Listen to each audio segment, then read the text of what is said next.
Na yule mwanadada akiwa anagalagazwa chini na umbwa mkubwa mweusi. Mungu wangu, John amejigeuza kuwa mbwa. Ili tutafune vizuri mama we. Isabela aliwaza huku akijiandaa kukimbia zaidi ili kujiepusha na hatari hiyo ya kuliwa. Mara ikasikika sauti ikiwaonya wasikimbie. Sauti ile haikuwa sauti ya John. Spider, acha. Na nyinyi hapo, msikimbie. Simama hapo. Sauti ile ikasikika ikiamrisha, na mara jibwa lile likamwacha yule dada na kumfuata bwana aliyeamrisha. Isabela akatambua kuwa mbio zake hazikuwa zikihusiana hata kidogo na mbio za wale wasichana wenzake. Isabela alienda kwa rafiki zake waliokuwa wanaishi jirani, akawaeleza kilichomsibu kuwa walikimbizwa na umbwa. Hakuzungumzia hata kidogo juu ya ndoto yake ya kuona mtu anayemjua akichanwa mgongoni, na pia hakusema alichoona katika mgongo wa mpenzi wake John. Chakula hakikupita vizuri katika koo la Isabela. Rafiki zake walikuwa na furaha, lakini yeye alikuwa mtu wa hofu kuu. Alikuwa anayawaza maisha yake yalivyobadilika kwa muda mfupi na kuwa moja kati ya wanafunzi wenye pesa za kutosha pale chuoni. Lakini ndani ya muda huo huo, maisha yake yamegeuka kuwa maisha ya mashaka makubwa sana. Usiku aliutafuta usingizi kwa shida, lakini hali ilikuwa ngumu, hakuweza kusinzia. Alibaki kuwasikia wenzake wakiwa wanakoroma. Majira ya saa 4 kasoro dakika kadhaa, aliwasha runinga ili aweze kutazama hadi pale usingizi utakapompitia. Hakuhangaika kutafuta chaneli ya kutazama, alitazama aliyoikuta, na ulikuwa ni muda wa habari za usiku. Hofu ya tawala chuoni sauti. Alizungumza kwa sauti kuu mtangazaji, akaanza kuielezea habari hiyo. Kijana mwingine amekutwa amekufa kwa kugeuzwa shingo yake. Amekutwa na kisu kikiwa na damu, lakini hakuwa na kovu lolote mwilini mwake. Huenda alikuwa katika harakati za kupambana na muuaji kabla ya mauti kumkuta. Safari hii Isabela hakuweza kujizuia, akausikia mkojo ukipenya na tumbo likimuunguruma, nguvu nazo zikimwishia mwilini.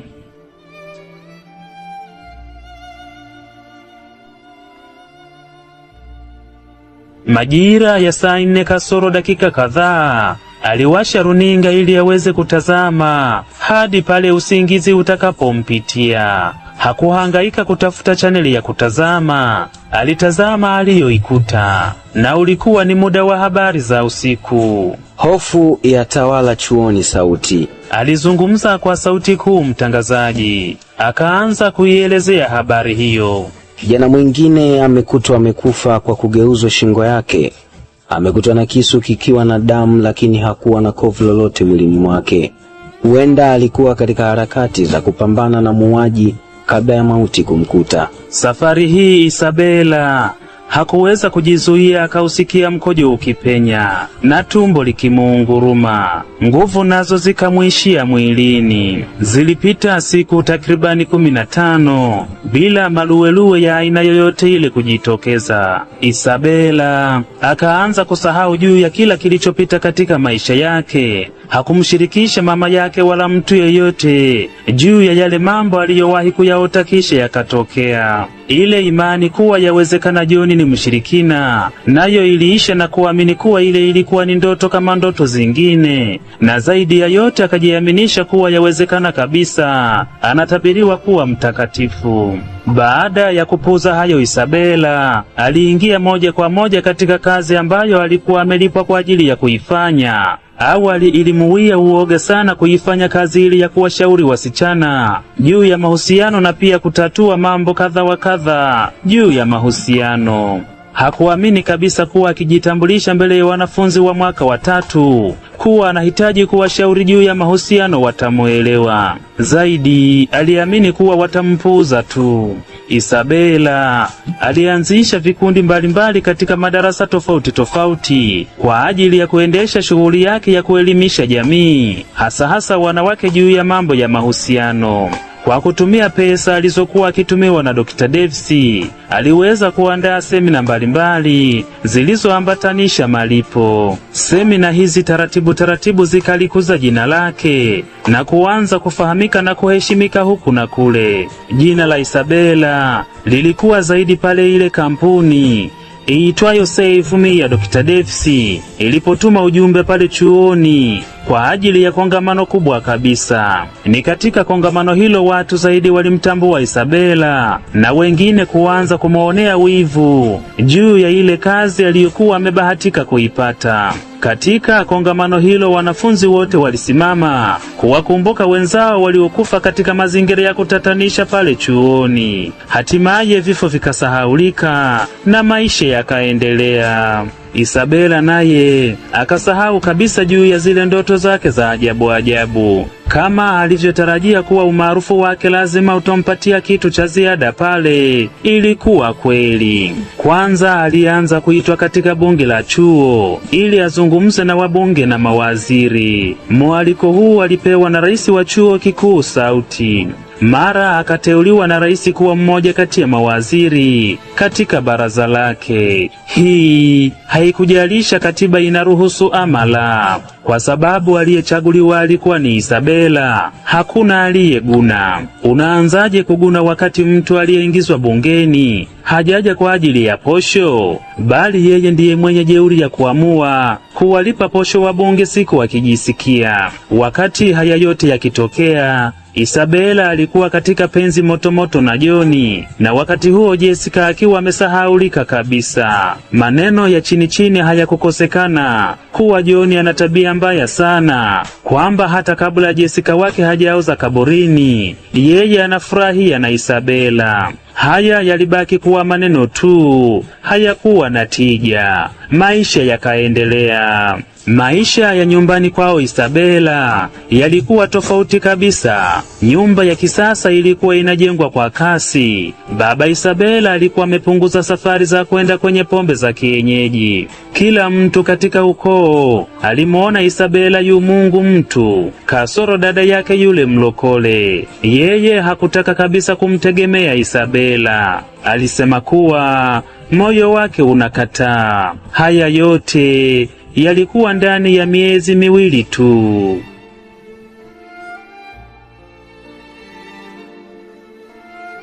Kizaazaa ufukweni.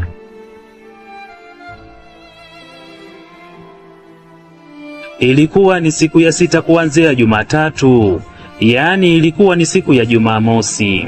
Siku hii kimvua cha rasharasha kiliwafanya watu kukumbuka walipohifadhi masweta yao kwa ajili ya kuikabili hali ile. Isabela yeye kwa upande wake alikuwa na changamoto ya ziada, ukiachana na ile baridi iliyomsumbua kila mmoja. Isabela yeye alikuwa nakabiliwa na mafua pamoja na kichwa kumuuma kwa mbali. Kichwa na mafua Isabela alitambua kuwa ni kutokana na uchovu wa siku ya Ijumaa. Siku hii ilikuwa ya kipekee na kukumbukwa sana, kwa sababu ilikuwa siku ambayo Isabela alifungua rasmi nyumba kubwa ya kisasa, na ndani aliwekewa kila kitu na kampuni iliyomwajiri. Kufungua huku kuliambatana na hafla fupi lakini ya kupendeza sana. Isabela alialika watu wapatao 60, akiwemo mkuu wa chuo pamoja na marafiki wenye hadhi mbalimbali. Pia aliwaalika baadhi ya wakufunzi na watangazaji wa redio Sauti. Joni naye alipewa nafasi ya kualika marafiki zake waweze kujumuika katika hafla hiyo ya aina yake. Hafla iliyokuwa na vipengele vyote kasoro kipengele cha kutoa zawadi. Isabela aliamini kuwa hakuna mtu wa kuweza kutoa zawadi itakayomfurahisha. Alijiona ana kila kitu. Baada ya heka hizi, Isabela hakuwa na ratiba siku hii ya Jumamosi zaidi ya ratiba ya kupumzika. Hivyo akaamua kunywa dawa za mafua ambazo alijua wazi kuwa zinaleta usingizi mzito. Hivyo alipokunywa akaingia chumbani kwake ili aweze kupumzika. Kweli hata hakuchukua muda mrefu sana, akasinzia. Ni katika usingizi ule Isabela akajikuta yu kimwili kitandani, lakini kihisia akajiona wazi wazi kuwa yupo ufukweni. Alikuwa kando kabisa akiwa anayaogopa maji yale, hivyo fahari yake ikawa kuwatazama wale waliokuwa wanaogelea, huku wapenda nao wakirushiana maji kimasihara. Katika kundi lile Isabela alimuona Joni. Joni alikuwa amevaa suti. Huyu Joni naye sasa anakuja ufukweni na suti? Isabela alijiuliza. Jamani, ona tena ni suti na moka. Yaani kama anaenda kanisani. Joni naye alizidi kudua Isabela. Kitendo cha kukereka kwa jinsi Joni alivyokuwa katika muonekano ule, Isabela akajikuta akiyafumba macho yake ili asimuone Joni, na alipoyafumbua kweli Joni hakuonekana eneo lile. Isabela akaanza kuangaza huku na kule, mara akamuona Joni akiwa anaogelea majini. Sasa akashituka, inakuwaje Joni anaogelea akiwa amevaa suti kabisa, tena hata viatu hajavua.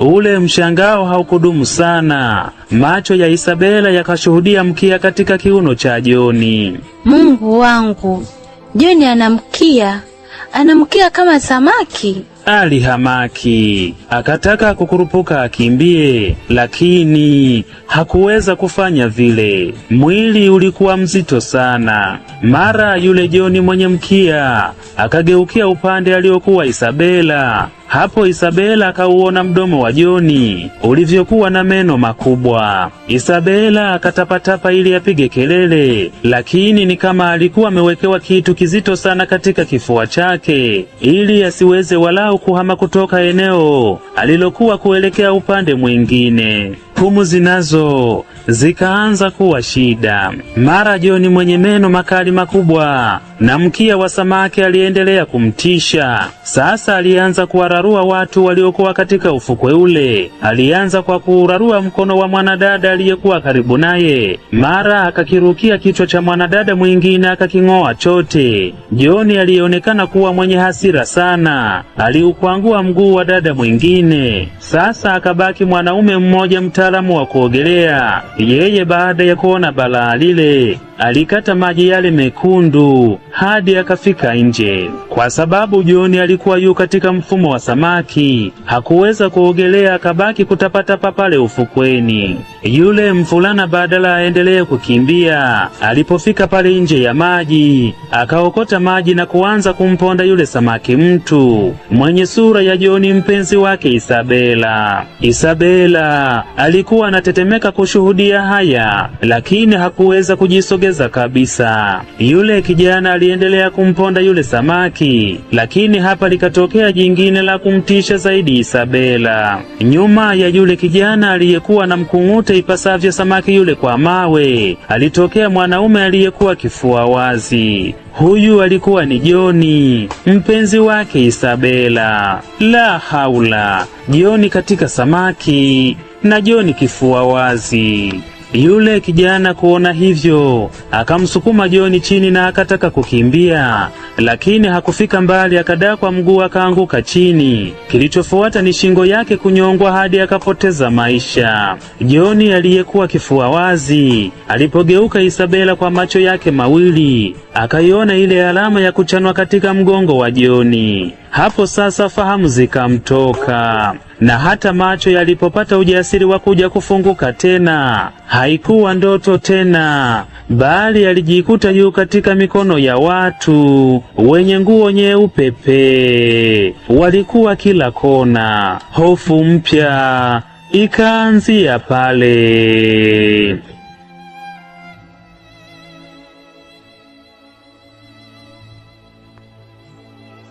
Na hata macho yalipopata ujasiri wa kuja kufunguka tena, haikuwa ndoto, bali alijikuta yu katika mikono ya watu wenye nguo nyeupe pe. Walikuwa kila kona. Hofu mpya ikaanzia pale. Isabela alibaki kujiuliza ni eneo gani lile alikuwepo. Akapepesa macho huku na kule, akatazama nyuso za wale watu, akaona kila mmoja anatabasamu. Hili jambo lilimwogofya, kwa sababu yeye alikuwa yu katika kutetemeka, pia akiwa na hofu. Wenzake walikuwa na amani tele, huku wakitabasamu. Unajisikiaje? Sauti ya kike ilimuuliza. Hapo kwa mara ya kwanza akafungua kinywa chake na kuhoji kuwa ni wapi pale alikuwa. Upo hospitali, ulipoteza fahamu, usijali, upo eneo salama kabisa. Jibu lile lilimfanya Isabela arejewe na kumbukumbu zote na kukumbuka kuwa alipoteza fahamu akiwa juu katika ndoto ya ajabu. Baada ya kupumzika kwa masaa mawili zaidi, hatimaye John alifika pale wodini kumjulia hali, huku akiwa amembebea dawa alizokuwa amepewa ili awe anameza akiwa nyumbani. Ni John ndiye aliyempeleka pale zahanati baada ya kugundua kuwa alikumbwa na tatizo hilo. Halikuwa jambo geni sana mtu kupoteza fahamu, lakini kwa sababu aliyepoteza fahamu alikuwa ni Isabela, basi ilikuwa habari kubwa sana. Kila mtu aliizungumzia alivyojua, lakini John alisimama kidete kujibu kila swali lililoulizwa na kuwatoa hofu waliokuwa na mashaka. Moyoni mwa Isabela kuzungumziwa halikuwa jambo lililokuwa linamtisha, bali John ndiye aliyekuwa akimtisha zaidi. Alijitahidi sana kupambana na ile hofu ili mradi John asiweze kugundua lolote, lakini ilikuwa ngumu sana. Isabela alikuwa akijiuliza juu ya ile ndoto ya ajabu sana aliyokuwa ameota akimshuhudia John aliye na alama mgongoni akifanya mauaji ufukweni, tena mauaji ya wanafunzi wengi. Sasa huyu ndiye aliyemleta hospitali na sasa anaondoka naye. Hali ilikuwa imefikia pabaya sana, na siku hii Isabela akajiapia kuwa ni heri tu amweleze John kila kitu ambacho kinamjia katika ndoto na kumtesa sana. Aliamua kuwa liwalo sasa na liwe, ikiwa John atamuona yeye ni mshirikina na amuone tu hivyo hivyo. Walifika nyumbani salama kabisa. John akamwacha Isabela sebuleni, kisha akaingia jikoni kumkorogea uji kama alivyokuwa ameshauriwa na tabibu. Aliporejea sebuleni alimpatia ule uji Isabela, kisha akamtazama Isabela kwa muda kabla hajazungumza. Wakati John anataka kuzungumza na Isabela, naye kichwani aliona ule ni wakati mwafaka wa kumweleza John juu ya kitu kilichotokea, akihusisha na zile ndoto zake. Mara wote kwa pamoja wakaitana majina yao bila kutarajia, wakajikuta wanacheka kisha wakaanza kubishana ni nani amuitikie mwenzake. Hatimaye Isabela akaamua kumsikiliza John. John alitaka kuongea, lakini mikono yake ikawa inatetemeka sana pamoja na midomo. Isabela akatambua kuwa John yu katika mchanganyiko wa hasira pamoja na uchungu. Bella, unamkumbuka Michael niliwahi kukuambia kuhusu yeye?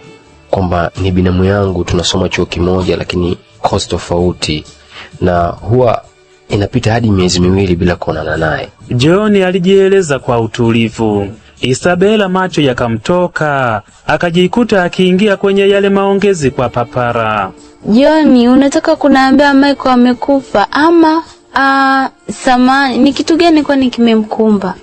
Isabela alizungumza. Kauli hii ikawa kama waya wenye umeme uliopitishwa katika mwili wa John mara moja kisha ukatolewa. John alishituka sana. Naam, alikuwa na haki ya kushituka tena sana tu. Inakuwaje hajamueleza lolote Isabela juu ya nini kimetokea kwa Michael? Halafu yeye anabashiri kiuhakika kabisa juu ya kifo cha Michael.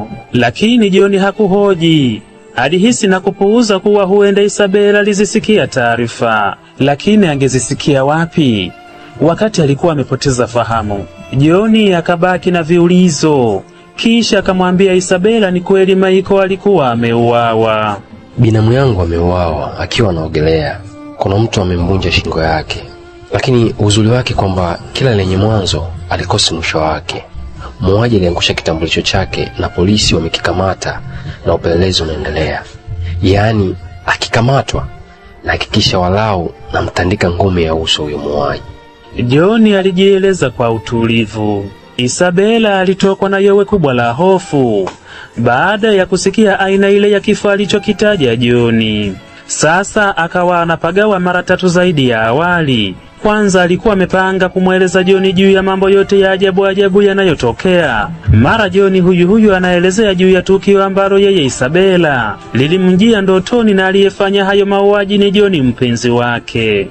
Mungu wangu Sasa ina maana huyu John anaua bila kujua kama anaua au ni ndoto hizi?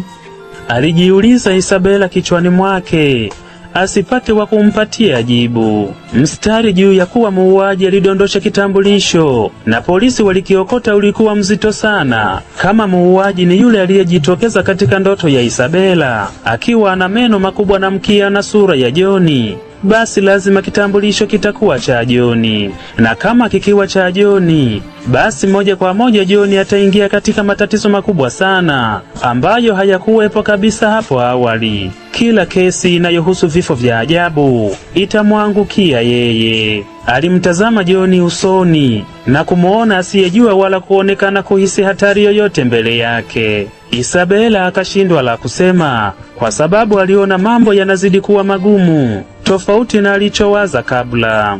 Na hapo akafikiria kuhusu polisi wa Tanzania, japokuwa si wote lakini wengi wameathiriwa na suala la rushwa, yaani ni wepesi kuvisahau viapo vyao kwa sababu ya pesa. Isabela akawaza kuwa siku inayofuata aende kuonana na huyo mpelelezi wa kesi ya mauaji ili aweze kumuhonga walau ajue hicho kitambulisho kilichodondoshwa ni mali ya nani. Baada ya mazungumzo yale ya muda mrefu, hatimaye John akamweleza Isabela kuwa wamepanga kusafirisha mwili wa marehemu kwenda kijijini kwao Magu. Kusema vile kukamaanisha kuwa Isabela kama mpenzi anatakiwa kutoa ushirikiano wake. Na ni ushirikiano upi zaidi ya kusafiri na John? Safari ya kwenda Magu ikasitisha ule mpango wa kumtafuta yule mpelelezi na kutazama uwezekano wa kumpa rushwa amuoneshe kile kitambulisho.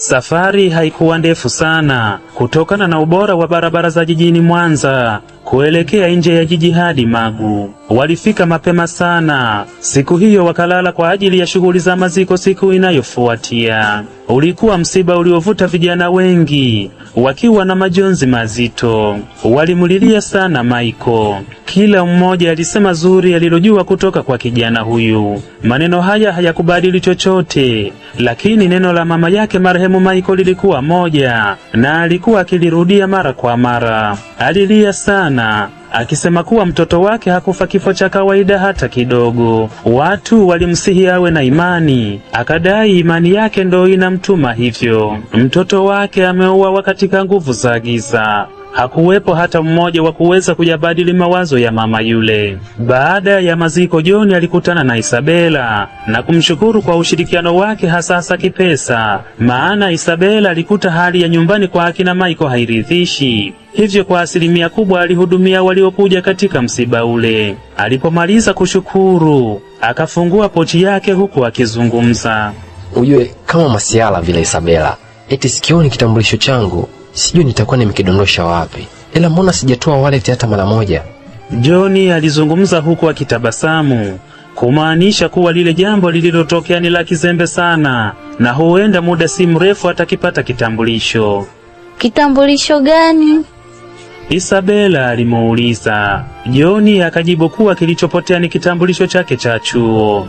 Miguu ikaanza kumtetemeka Isabela. Sasa akajiona amesimama mbele ya muuaji mwenyewe wa wanafunzi wa chuoni pale. Akataka kukimbia, lakini alipoutazama umati akasita kuzua kizaza. Yaani muuaji alidondosha kitambulisho na sasa John haoni kitambulisho chake. Kitambulisho ambacho siku moja nyuma alikuwa nacho na Isabela alikiona. Balaa zaidi likaanzia hapa.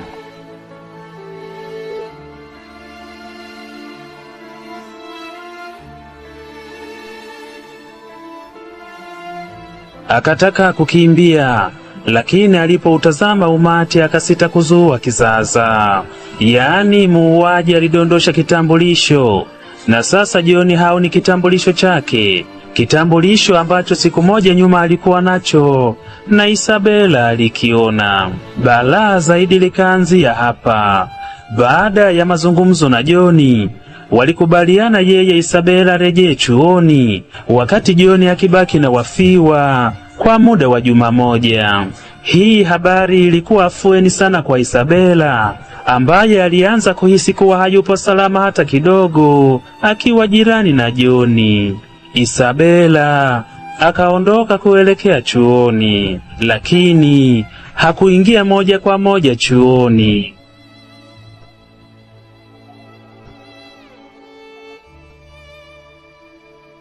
Pombe hutazamwa na wengi kama tiba ya mawazo ama msongo wa mawazo. Watu wengi wanapokuwa katika hali hizi za msongo wa mawazo hujikuta wakigida pombe kwa wingi ili waweze kuikwepa ama kuipunguza kadhia hii. Isabela hakuwahi kuamini katika jambo hili. Hakuwa mlevi, lakini alikuwa akipata upenyo anaonja walau bia moja tu, akizidisha sana basi ni bia 2. Alifanya hivi kwa kujifurahisha na si kupoteza mawazo. Siku hii akiwa njiani kutoka Magu, alijikuta akihitaji sana kupambana na msongo huu wa mawazo uliokuwa unamkabili. Na hapa akajikuta akiitazama pombe kama kinywaji kinachoweza kumsaidia katika hali hii aliyokuwa nayo. Isabela akakata shauri asifike chuoni moja kwa moja, badala yake atafute mahali alipie chumba na kisha anywe pombe humo hadi alewe,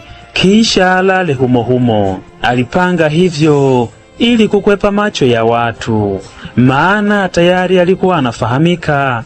Hivyo kwa kitendo cha kunywa pombe hadharani angeweza kujijengea taswira mbaya, na ingekuwa mbaya zaidi ambapo angelewa na kujulikana kuwa Isabela amelewa. Isabela alifika Mwanza mjini, akachukua taksi na kumwamuru dereva ampeleke katika hoteli yenye hadhi ya juu kabisa. Dereva akatii, akaendesha hadi katika hoteli mojawapo yenye umaarufu mkubwa jijini Mwanza. Wengi wanaifahamu kwa jina, lakini hawajui huduma zilizopo ndani yake.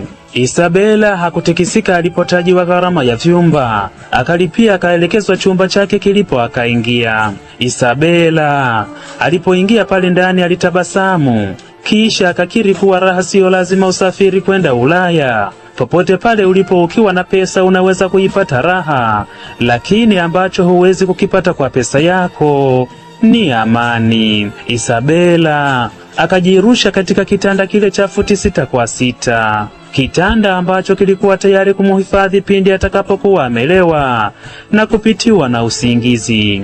Baada ya kukizoea kile chumba, alipiga simu mapokezi na kuhitaji huduma ya vinywaji. Upesi dada mmoja akafika pale mlangoni. Isabela akampatia shilingi 10,000 na kumweleza kuwa kila mara awe anafika kumtazama ikiwa amemaliza kinywaji na aweze kumuongezea.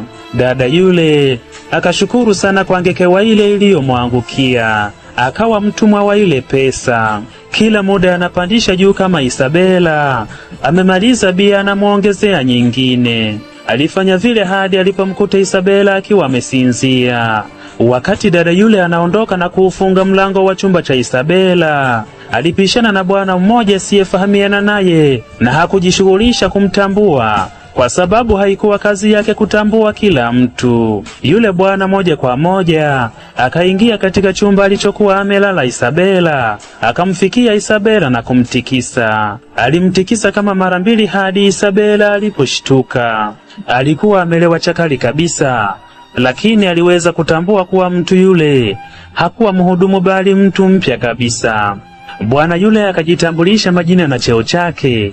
Isabela alisikia lakini hakuelewa. Macho yalikuwa yanaona maluweluwe tupu. Yule bwana mwenye suti alizungumza mambo mengi sana, lakini Isabela alikuwa akisikia kama miluzi tu masikioni. Hatimaye akajihisi kizunguzungu na kuanguka kitandani akasinzia. Alikuja kushituliwa majira ya saa 4 asubuhi. Aliyemshitua alikuwa yule dada aliyemlipa usiku uliopita.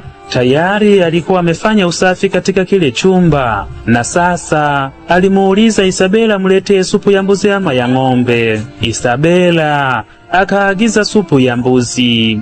Dada akaondoka. Aliporejea baadaye alikuwa na ile supu. Isabela akaipakia katika tumbo lake, kisha akashushia na juisi ya parachichi.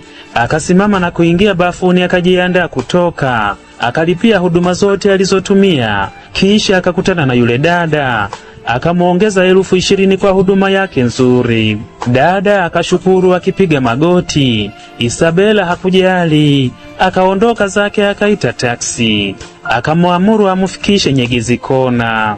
Nyegezi Kona 13,000 dada.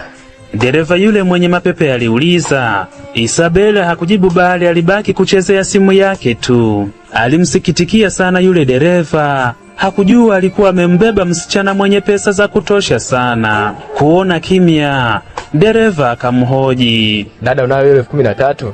Mara tusije tukagombana, mafuta mpanda bei sana. Nitakulipa 20,000. Una swali jingine? Alizungumza hatimaye Isabela kwa nyodo. Dereva akaondoa gari. Walitumia muda wa dakika 30 hadi kufika kona ya Nyegezi. Isabela akashuka, na kweli akampatia yule dereva shilingi 20,000. Dereva akabaki akijichekesha. Isabela akaanza kuondoka. Dada, sister, we sister. Dereva akapaza sauti kumuita Isabela.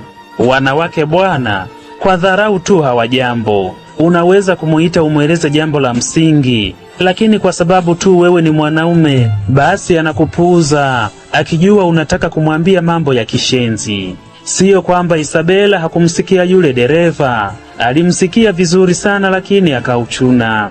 Dereva yule angekuwa hajapewa na kuachiwa ile chenji, basi huenda naye angempuuza Isabela, lakini ile chenji aliyoachiwa ikamfanya mtumwa.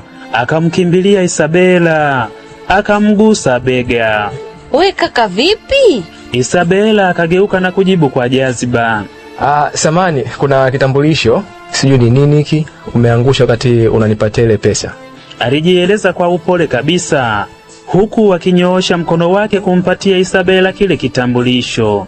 Isabela akakipokea huku akisahau kushukuru.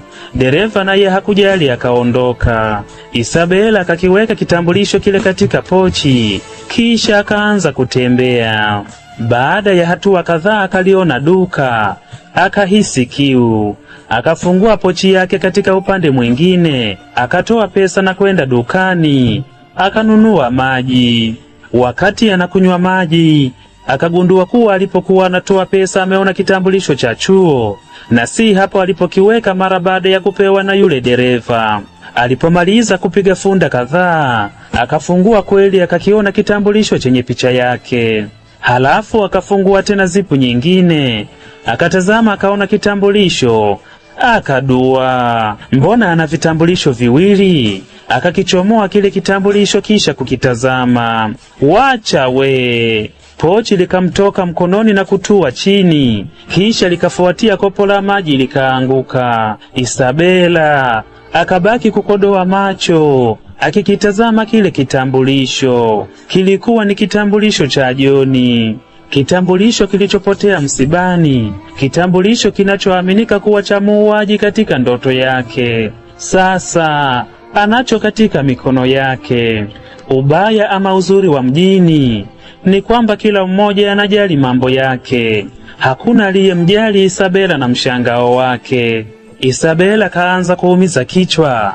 Kile kitambulisho kimefika vipi katika mkoba wake? Alipowaza hivi, akamkumbuka na yule dereva aliyempatia kile kitambulisho. Moyo wa Isabela ukapiga kwa nguvu sana. Ile sura ya yule dereva haikuwa mara ya kwanza kuiona. Aliwahi kuiona mahali sura ile. Ni wapi na lini? Hilo likawa swali lililomsumbua kichwa Isabela. Masikini Isabela kwa mara ya kwanza katika maisha yake akaanza kutokwa damu puani kutokana na kichwa kumuuma sana. Aliinama pale. Wasamaria wema wanaofahamu juu ya tatizo la kuvuja damu puani wakamwelekeza cha kufanya. Wakamwagia maji mengi kichwani, kisha wakamweka katika kivuli akapumzika. hadi damu ilipokoma kuvuja. Ndugu msikilizaji, Isabela alitia sana huruma kumtazama. Usiombe haya unayoyasikia yakakukuta wewe, yasikie tu kwa wenzako, huku ukijifunza na kuchukua tahadhari.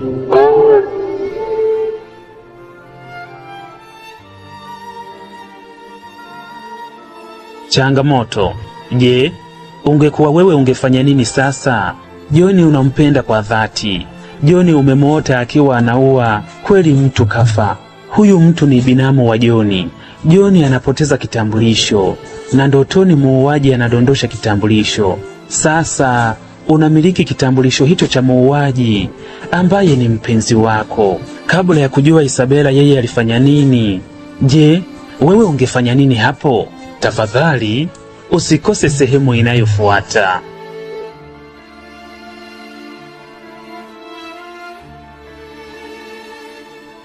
Na